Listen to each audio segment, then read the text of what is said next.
ಎಲ್ಲ ನಮ್ಮ ರೈತ ಬಾಂಧವರಲ್ಲಿ ನಮಸ್ಕಾರ ರೀ. ಇವತ್ತಿನ ಏನು ಹೇಳ್ಬೇಕಂತಂದ್ರೆ PMEKYC ಮತ್ತೆ ಪುನಃ ಪ್ರಾರಂಭವಾಗೈತಿ.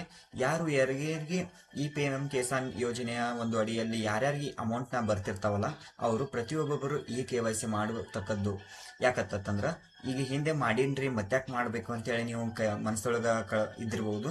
ಆತಂದ್ರೆ ಯಾಕಂದ್ರೆ ಒಬ್ಬೊಬ್ಬರಿಗೆ ಅಮೌಂಟ್ ಬಂದಿಲ್ಲ, ಒಬ್ಬೊಬ್ಬರಿಗೆ ಬಂದಾವು. ಅದರ ಸಂಬಂಧ ಏನೈತಿಲ್ಲ ಈ KYC ಮಾಡ್ಕೊಳ್ಳೋ ಕಡ್ಡಾಯವಾಗೈತಿ. ಅದೇ ರೀತಿ ಈ KYC ಯಾವ ರೀತಿಯಾಗಿ ಯಾವ ಮೂಲಕ ಮಾಡಬೇಕಂತಂದ್ರೆ ನಿಮಗ ಯಾಕೆ ಮಾಡಬೇಕಂತ ಹೇಳಿ ಕಂಪಲ್ಸರಿ ಮಾಡ್ಬೇಕ್ರಿ. ಯಾಕಂದ್ರೆ ಒಂದೊಂದ್ಸರ್ತಿ ಆಧಾರ್ ಕಾರ್ಡ್ಗಳ ಬ್ಯಾಂಕ್ ಪಾಸ್ಬುಕ್ ನಿಮಗೆ ಕರೆಕ್ಟಾಗಿ ಲಿಂಕ್ ಆಗಿರಂಗಿಲ್ಲ.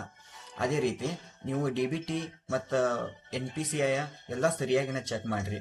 ಅದೇ ರೀತಿ ಇದಕ್ಕೆ ಬೇಕಾಗಿರುವಂಥ ಡಾಕ್ಯುಮೆಂಟ್ಸ್ ಏನೇನು ಬೇಕಾಗತ್ತಂದ್ರೆ ಬರ್ರಿ ನೋಡೋಣ. ಈ KYC ಮಾಡ್ಬೇಕಾದ್ರೆ ಆಧಾರ್ ಕಾರ್ಡ್ ಬೇಕಾಗಿರ್ತೈತಿ. ಆಧಾರ್ ಕಾರ್ಡ್ಗೆ ಮೊಬೈಲ್ ನಂಬರ್ ಕಡ್ಡಾಯವಾಗಿ ಲಿಂಕ್ ಇರಬೇಕ್ರಿ. ಆಧಾರ್ ಕಾರ್ಡ್ ಮತ್ತು ಮೊಬೈಲ್ ನಂಬರ್ OTP ಬರ್ತೈತಿ. ಆ OTP ಹಾಕೊಂಡ ನೀವು ಈ KYC ಮಾಡ್ಕೋಬಹುದು ದೂರಿಂದ. ಆಮೇಲೆ ಅಷ್ಟು ಮೇರೆ OTP ಬರಂಗಿಲ್ಲ ಅಂತಂದ್ರೆ ಬಯೋಮೆಟ್ರಿಕ್ ಮೇಲೂ ಆಪ್ಷನ್ಸ್ ಇರ್ತಾವೆ. ಬಯೋಮೆಟ್ರಿಕ್ ಮೇಲೂ ಕೂಡ ನೀವು ಈ KYC ಮಾಡ್ಕೋಬಹುದು ರೀ.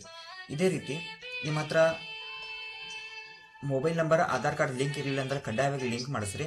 ಆಮೇಲೆ ಬ್ಯಾಂಕ್ ಪಾಸ್ಬುಕ್ ಹೋಗಿ NPCI ಮತ್ತು DBT ಎಲ್ಲ ಸರಿಯಾಗಿ ಚೆಕ್ ಮಾಡಿಸ್ರಿ.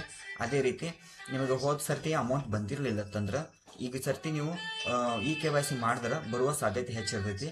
DBT ಚೆಕ್ ಮಾಡಿದ್ರೆ ನಿಮಗೆ ಎಲ್ಲ ಅದ್ರಲ್ಲಿ ಯಾವ್ಯಾವ ಜಮಾ ಆಗ್ಯಾವ ಯಾವ ಇಲ್ಲ ಅಂತೇಳಿ ಎಲ್ಲ ನಿಮ್ಗೆ ಸಂಪೂರ್ಣವಾಗಿ ಅರ್ಥ ಆಗುತ್ತೆ.